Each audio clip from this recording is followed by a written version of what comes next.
Haleluya, puji Tuhan. Selamat bertemu kembali dalam ibadah kita. Mari kita siapkan hati kita tundukkan kepala kita berdoa. Bapa kami yang baik dalam surga, Bapa di dalam nama Tuhan Yesus, hati kami melimpah dengan syukur untuk segala kebaikan Tuhan. Dan hari ini hati kami penuh sukacita karena kami akan memuji memuliakan Tuhan Allah yang patut kami tinggikan, Raja di atas segala raja, Juru Selamat kami, penolong kami. Kami mulaikan ibadah kami di dalam nama Tuhan Yesus. Haleluya, amin. Terpujilah Engkau Tuhan. Haleluya. Saat ku masuk ke hadirat-Mu, bawa persembahan ke tempat kudus-Mu. Pujian naikkan sembahku berikan bagi-Mu Allah yang mulia.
yang terkasih. Dia mati bagiku, dia bangkit bagiku, dan dia lakukan semua yang untuk kita. Haleluya, dia sungguh baik. Amin.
Haleluya, haleluya. Sekalipun ada lembah kekelaman yang harus kita lewati, tetapi Dia Allah yang tidak berubah, yang selalu berjanji bersama dengan kita, menguatkan dan meneguhkan kita dalam setiap musim hidup kita. Dia Allah yang sangat baik. Terima kasih Tuhan.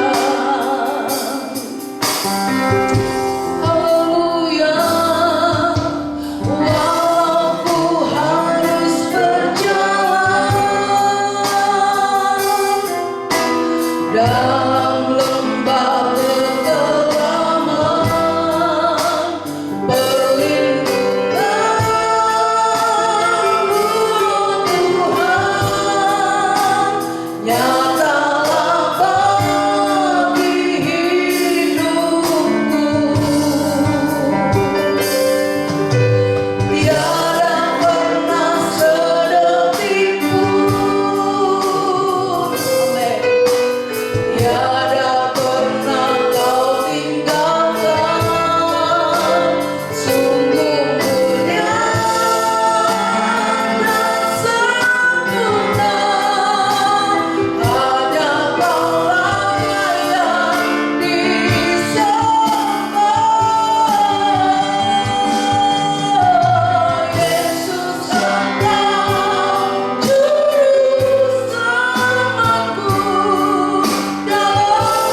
Puji Tuhan, Bapak Ibu, mari kita persiapkan hati kita untuk mendengarkan kebenaran firman Tuhan.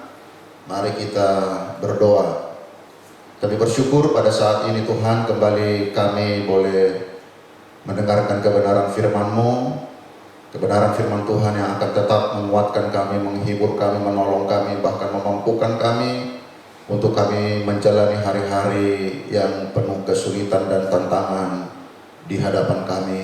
Berbicara kepada kami pada saat ini Tuhan, urapi hamba-Mu, urapi setiap telinga yang mendengarkan kebenaran firman-Mu. Biarlah kami boleh menangkap pesan Tuhan secara khusus, setiap kami pribadi diberkati pada saat ini. Kami bersyukur dalam nama Yesus, haleluya, amin. Saya mengajak saudara melihat dari kitab Yakobus pasalnya yang pertama. Saya ingin berbicara tentang tetap tegar di masa sukar. Ya, tetap tegar di masa sukar. Yakobus pasal yang pertama mulai ayat yang ke-12 sampai ayat yang ke-18, firman Tuhan berkata demikian. Judul perikopnya adalah pengujian dan pencobaan. Berbahagialah orang yang bertahan dalam pencobaan, sebab apabila ia sudah tahan uji, ia akan menerima mahkota kehidupan yang dijanjikan Allah kepada barang siapa yang mengasihi Dia. Apabila seorang dicobai, janganlah ia berkata pencobaan ini datang dari Allah, sebab Allah tidak dapat dicobai oleh yang jahat, dan ia sendiri tidak mencobai siapapun. Tetapi tiap-tiap orang dicobai oleh keinginannya sendiri, karena ia diseret dan dipikat olehnya. Dan apabila keinginan itu telah dibuahi, ia melahirkan dosa. Dan apabila dosa itu sudah matang, ia melahirkan maut. Saudara-saudaraku yang kukasihi, janganlah sesat. Setiap pemberian yang baik dan setiap anugerah yang sempurna datangnya dari atas, diturunkan dari Bapa segala terang. Padanya tidak ada perubahan atau bayangan karena pertukaran. Atas kehendaknya sendiri ia telah menjadikan kita oleh firman kebenaran, supaya kita pada tingkat yang tertentu menjadi anak sulung di antara semua ciptaannya. Bapak Ibu yang diberkati Tuhan, ketika kita membaca surat Yakobus, maka kita bisa akan mengerti dan mengetahui bahwa pada saat itu saudara-saudara, orang-orang percaya sedang mengalami penderitaan. Penderitaan yang mereka alami pada waktu itu secara khusus karena salah seorang kaisar Romawi yang bernama Kaisar Nero itu menganiaya, bahkan mengakibatkan banyak kematian bagi orang-orang Kristen pada waktu itu. Dan kalau kita perhatikan bahwa Yakobus ini adalah sebagai seorang gembala. Ia dipercaya adalah gembala di Yerusalem setelah Petrus sebagai gembala pertama pada waktu itu meninggalkan Yerusalem karena tugas pelayanan. Maka pelayanan itu diteruskan oleh Yakobus. Jadi Yakobus adalah sebagai seorang gembala pada waktu itu. Di dalam Alkitab, saudara-saudara, khususnya kepada orang-orang Ibrani, nama Yakobus bukan sesuatu yang asing. Nama Yakobus adalah satu nama yang sangat populer di kalangan orang-orang Ibrani. Ya. Dan kalau kita perhatikan dalam pelayanan Yesus sendiri, kita akan menemukan sebenarnya paling sedikit ada dua nama Yakobus yang cukup dikenal. Yang pertama adalah Yakobus Rasul atau Yakobus daripada yang kita kenal dengan Yakobus anak Zebedeus, Yakobus saudara Yohanes. Tetapi kalau kita teliti di dalam kebenaran firman Tuhan, khususnya di dalam sejarah gereja, saudara-saudara, tidak mungkin Yakobus Rasul ini yang menjadi penulis daripada kitab ini, karena di dalam Kisah Para Rasul pasal yang ke-12 ayat yang kedua, bahwa Yakobus ini telah mati dibunuh oleh Herodes. Sementara kitab Yakobus ini diperkirakan ditulis sekitar tahun 62. Jadi ketika Yakobus mati, saudara-saudara, kitab Yakobus ini belum ditulis. Lalu kalau kita juga melihat saudara-saudaraku, maka kita akan menemukan Yakobus yang kedua yang populer di sekitar pelayanan Yesus. Siapa dia? Dia adalah seorang yang dikenal sebagai saudara Yesus secara jasmani. Artinya dia adalah anak daripada Yusuf dan Maria. Dan kita tahu bahwa Allah di dalam rencananya telah memakai keluarga ini untuk menjadi ibu daripada Yesus, dalam artian secara jasmani, walaupun ia dilahirkan atau dikandung bukan karena keinginan manusia tetapi oleh Roh Kudus. Jadi Yakobus ini adalah saudaranya Yesus secara jasmani pada waktu itu. Dan kalau kita teliti saudara-saudara, Yakobus ini awal daripada pelayanan Yesus dia tidak percaya. Heran saudara-saudaraku, kadang-kadang sulit membuat orang percaya, bersaksi kita kepada orang yang keluarga kita untuk percaya, tetapi kadang-kadang bisa lebih sulit bersaksi kepada keluarga saudara-saudara, ya. Tetapi jangan pernah patah semangat untuk bersaksi kepada keluarga kita, karena setiap orang punya waktu di mana Tuhan akan mengubah mereka. Demikian juga dengan Yakobus ini. Awal pelayanan Yesus dia tidak percaya kepada Yesus, tetapi kalau kita perhatikan saudara-saudara, setelah kebangkitan Yesus dari antara orang mati, ternyata Yakobus ini bertobat. Dan setelah dia bertobat, saudara-saudara, dialah yang menjadi gembala di Yerusalem, dan dialah yang menulis surat Yakobus ini. Jadi dia sebagai seorang gembala, dengan latar belakang ini dia menulis surat ini, saudara-saudara. Dia tahu masalah yang dihadapi jemaat, dia tahu kesulitan yang dihadapi oleh jemaat, dia tahu aniaya yang dihadapi oleh jemaat. Itu sebabnya dia menuliskan surat Yakobus. Untuk apa?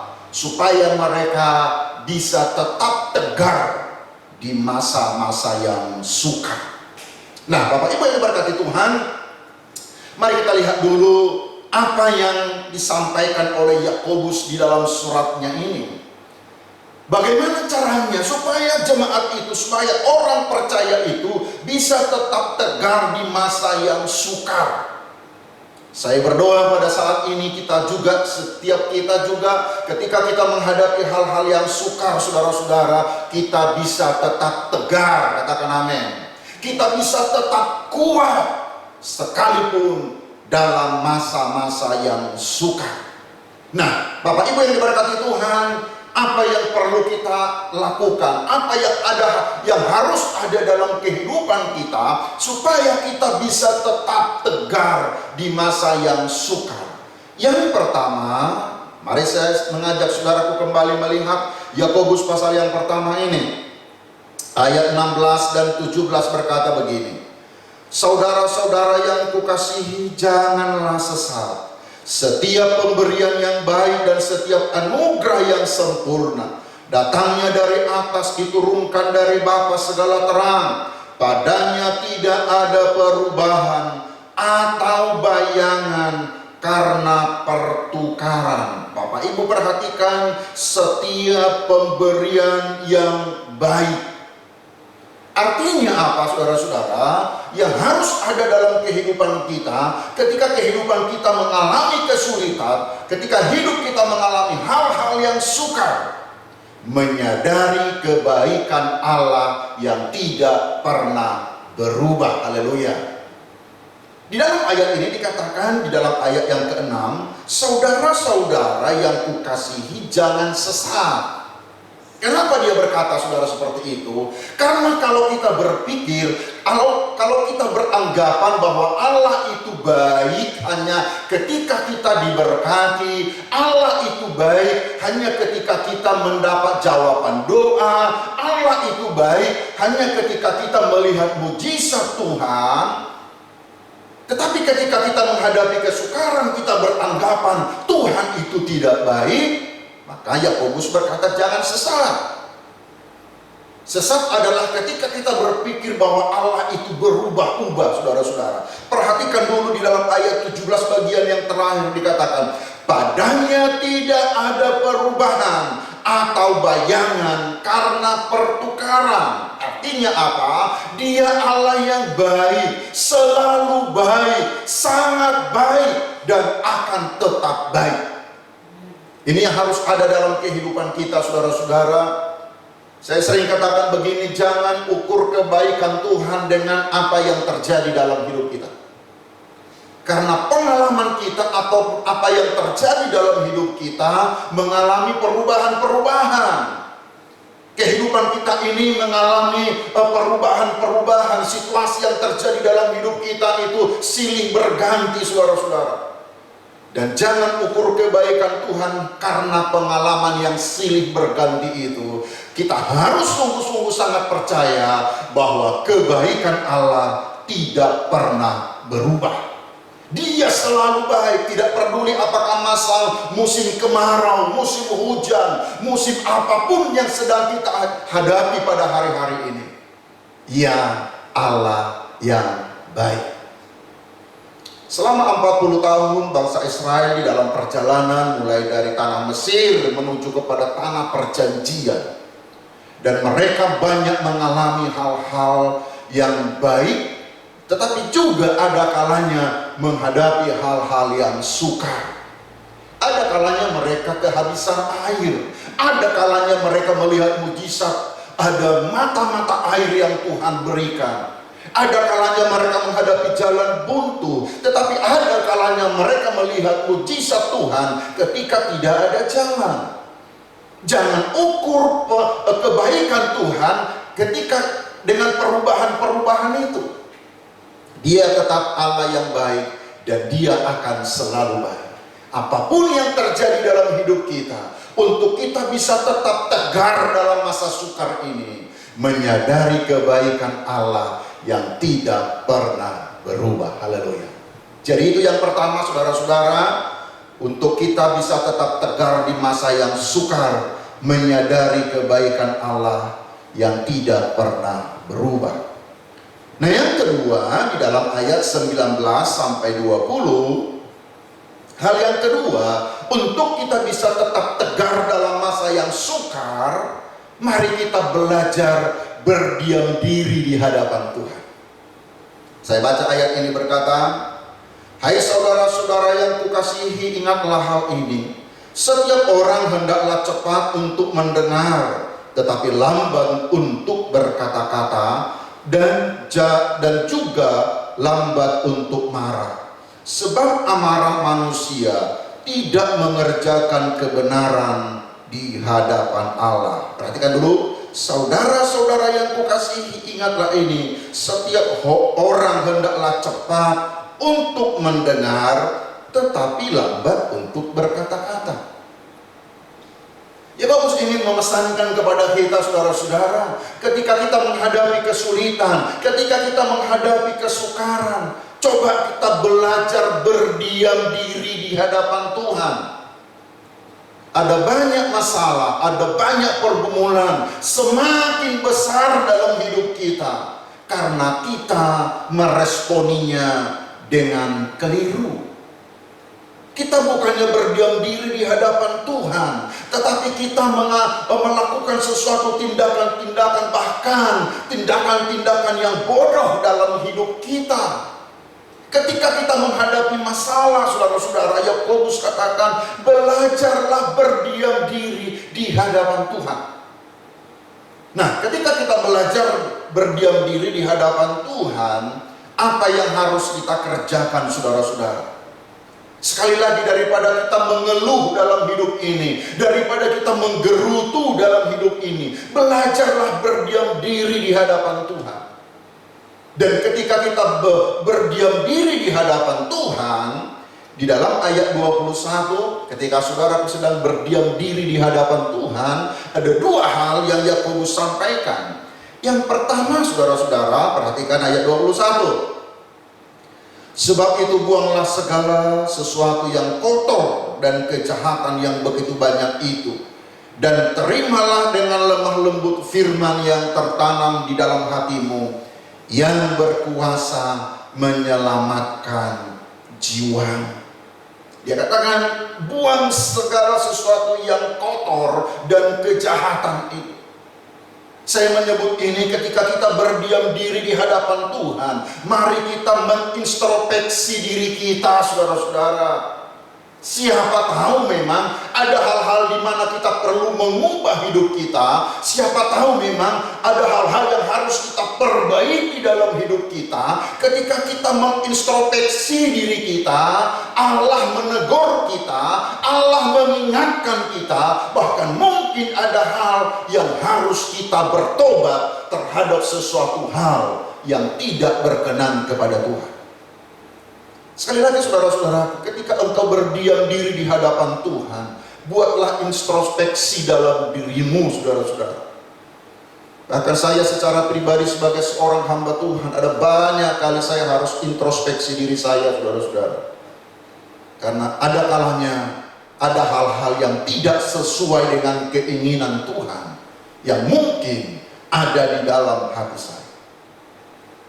Jadi saudara-saudaraku, mari introspeksi diri. Jangan-jangan ada keinginan-keinginan, ada ambisi-ambisi yang tidak kudus, dan kita bertobat akan hal itu. Nah, yang kedua, ketika kita berdiam diri, saudara-saudara, mari kita menerima firman Tuhan dengan sikap terbuka. Sekali lagi di dalam ayat 21 bagian B dikatakan, dan terimalah dengan lemah lembut firman yang tertanam di dalam hatimu, yang berkuasa menyelamatkan jiwamu. Terimalah dengan lemah lembut firman yang tertanam. Apa artinya ini, saudara-saudaraku? Mari kita terima kebenaran firman Tuhan. Bukan hanya firman Tuhan yang enak di telinga, tapi terimalah firman Tuhan bahkan yang menegur kita, yang menempelak kita, bahkan yang mengoreksi hidup kita. Untuk saudaraku bisa tetap tegar dalam masa sukar ini, terima firman Tuhan. Dan ayat ini berkata bahwa firman Tuhan itu berkuasa menyelamatkan jiwa. Jadi mari berdiam diri di hadapan Tuhan. Mari kita introspeksi diri kita dan menerima firman dengan sikap terbuka. Yang ketiga, saudara-saudara, untuk kita bisa tetap tegar dalam masa yang sukar, jadilah pelaku firman. Mari sama-sama katakan, jadi pelaku firman. Jadi pelaku firman walaupun dalam kesulitan. Ya, dan saya sering katakan begini, ada kecenderungan kita untuk terpancing, ada kecenderungan kita untuk tergoda ketika dalam kesulitan itu kita tidak melakukan firman. Misalnya begini, saudara-saudaraku, kita dalam keluarga misalnya ada konflik, ada masalah antara suami dengan istri, antara anak-anak dengan orang tua. Ketika terjadi masalah, saudara-saudara, ada kecenderungan kita tidak melakukan firman Tuhan. Firman Tuhan mengajarkan kepada kita, mari kita saling mengampuni. Tetapi kita sering kali tergoda untuk tidak melakukan itu. Tetapi ketika ada dalam kesulitan, Yakobus ingin mengatakan kepada kita, jadilah tetap sebagai seorang pelaku firman, walaupun engkau dalam kesulitan, walaupun engkau ada dalam masalah. Jadi pelaku firman. Perhatikan dulu di dalam pasal yang pertama ayat 22. Pasal pertama Yakobus, pasal pertama ayat 22, kita akan baca bersama-sama. 1, 2, 3. Tetapi hendaklah kamu menjadi pelaku firman, dan bukan hanya mendengar saja. Sebab jika tidak demikian, kamu menipu diri sendiri. Dia katakan, tetapi hendaklah kamu menjadi pelaku firman, bukan hanya mendengar. Bapak Ibu yang diberkati Tuhan, untuk kita bisa tetap tegar dalam masa sukar ini, kita harus selalu tetap menjadi pelaku firman. Nah, biasanya begini, saudara-saudara, ada dua hal yang sering dilakukan oleh orang ketika mengalami pencobaan respon kepada firman. Yang pertama, melupakan firman Tuhan. Ya, Kita menjadi fokusnya beda. Ketika ada dalam pencobaan, kita lupakan firman Tuhan. Yang kita ingat itu adalah pencobaan. Ketika kita disakiti oleh orang, saudara-saudara, kita lupa firman Tuhan. Yang kita ingat adalah orang yang menyakiti kita. Tetapi Yakobus katakan, jadi pelaku firman. Jangan hanya mendengar firman Tuhan lalu kita melupakannya. Coba Bapak Ibu perhatikan ayat 24 dan 25. Yakobus pasal pertama ayat 24 dan 25. Baru saja ia memandang dirinya, ia sudah pergi atau ia segera lupa bagaimana rupanya. Ayat 25, tetapi barang siapa meneliti hukum yang sempurna, yaitu hukum yang memerdekakan orang, dan ia bertekun di dalamnya, jadi bukan hanya mendengar untuk melupakannya, tetapi sungguh-sungguh melakukannya. Perhatikan bagian terakhir, kita baca bersama-sama, 1, 2, 3. Ia akan berbahagia oleh perbuatannya. Jadi Bapak Ibu yang diberkati Tuhan, tetaplah menjadi pelaku firman. Walaupun ada banyak kesulitan, pelaku firman. Walaupun ada banyak masalah, pelaku firman. Sekalipun kita di tengah-tengah pencobaan. Karena ayat itu dikatakan bagian yang ke-25, bagian terakhir. Ia akan berbahagia oleh perbuatan. Nah, yang keempat, saudara-saudara, sebagai hal yang terakhir yang saya ingin sampaikan, hal yang keempat, memiliki ibadah yang murni. Ayat 25 dan 26 atau ayat 26 27, saudara-saudara. Yakobus pasal pertama ayat 26 dan 27 dikatakan, jikalau ada seorang menganggap dirinya beribadah tetapi tidak mengekang lidahnya, ia menipu dirinya sendiri, maka sia-sialah ibadahnya. Perhatikan ayat 27, ibadah yang murni dan yang tak bercacat di hadapan Allah Bapa kita ialah mengunjungi yatim piatu dan janda-janda dalam kesusahan mereka, dan menjaga supaya dirinya sendiri tidak dicemarkan oleh dunia. Yakobus berkata, miliki ibadah yang murni. Dan yang menarik adalah ibadah yang murni itu adalah yang tak bercacat di hadapan Allah, mengunjungi yatim piatu dan janda-janda. Saya pernah katakan ada kecenderungan kita juga ketika kita menghadapi persoalan, kita menarik diri dari pelayanan. Ketika kita dalam pencobaan, kita tidak mau memperhatikan pelayanan, kita tidak peduli dengan orang. Tetapi Yakobus katakan, ibadah yang sejati, yang tak bercacat, yang murni itu adalah mengunjungi yatim piatu dan janda-janda. Dalam konteks orang Ibrani atau orang-orang Yahudi, seringkali saudara, janda dan yatim piatu itu adalah diidentikan dengan orang yang betul-betul dalam masalah dan kesulitan. Yakobus katakan, kunjungi mereka.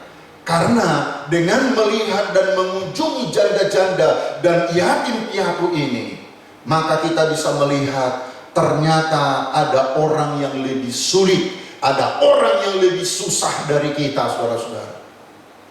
Kenapa kita sulit bersyukur dalam hidup ini? Karena yang selalu kita lihat adalah orang-orang yang ada di atas kita.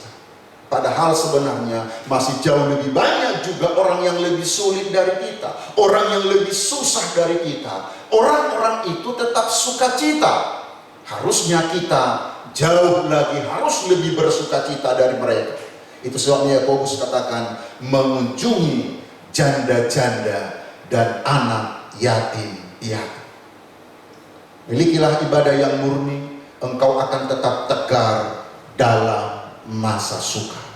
Mari persiapkan hati kita, kita akan masuk dalam perjamuan kudus. Kita angkat sebuah pujian. Kita memiliki satu nama, nama di atas segala nama, yaitu nama Yesus. Bila hati kita lemah tak berdaya, haleluya. Terima kasih Tuhan.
yang sangat sulit.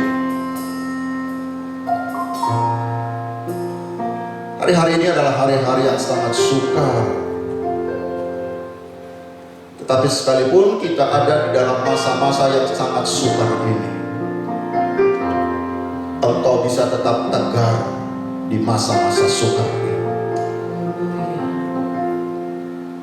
Sadarilah kebaikan Allah yang tidak pernah berubah.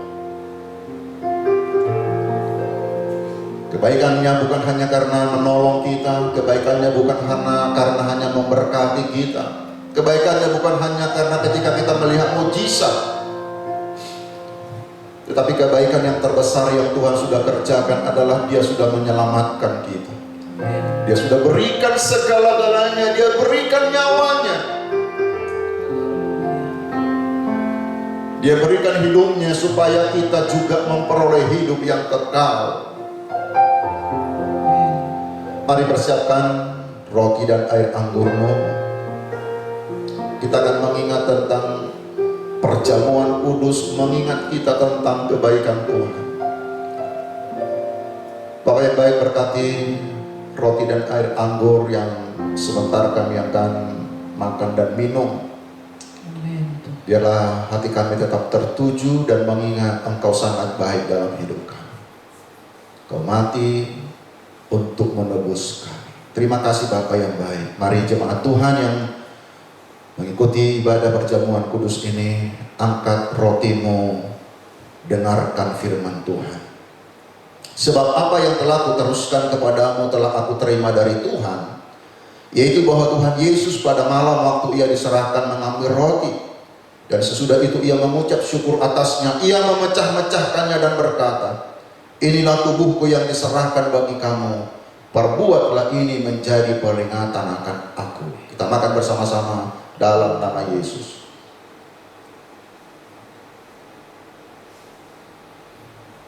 Terima kasih Bapa yang baik. Terima kasih Tuhan. Terima kasih Roh Kudus. Haleluya.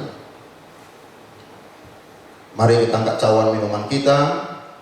Demikian juga yang mengambil cawan sesudah makan lalu berkata, cawan ini adalah perjanjian baru yang dimateraikan oleh darahku. Perbuatlah ini setiap kali kamu meminumnya menjadi peringatan akan aku.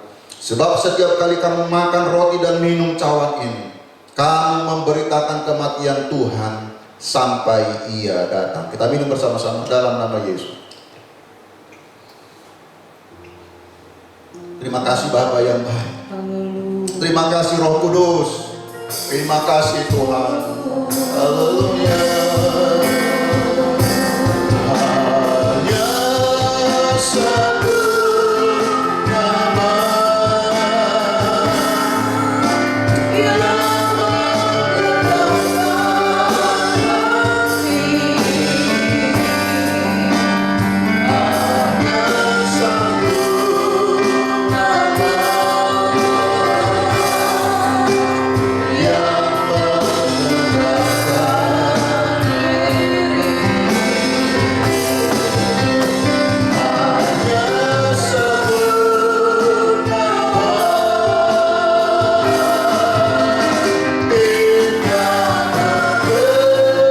berberi.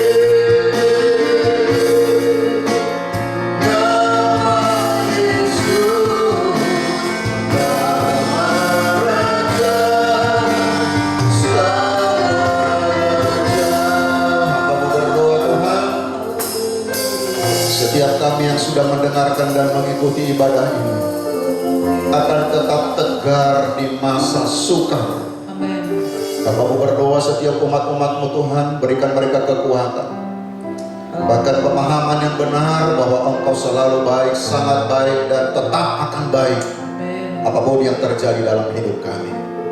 Sepanjang minggu ini berkati semua aktivitas jemaat Tuhan, yang bekerja berkati Tuhan, yang berusaha Engkau berkati, anak-anak yang mengikuti pelajaran Tuhan berkati, bahkan semua yang sedang mencari pekerjaan, Engkau buka jalan Tuhan, kami boleh menemukan pekerjaan yang baik, yang pasti juga akan menjadi berkat bagi orang lain.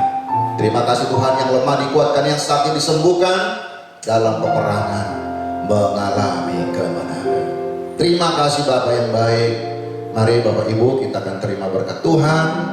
Dan sekarang saudaraku, terimalah berkat daripada Allah Bapa, kasih sayang daripada Tuhan kita Yesus Kristus, persekutuan Allah Roh Kudus tinggal menyertai kita dari saat ini sampai selama-lamanya.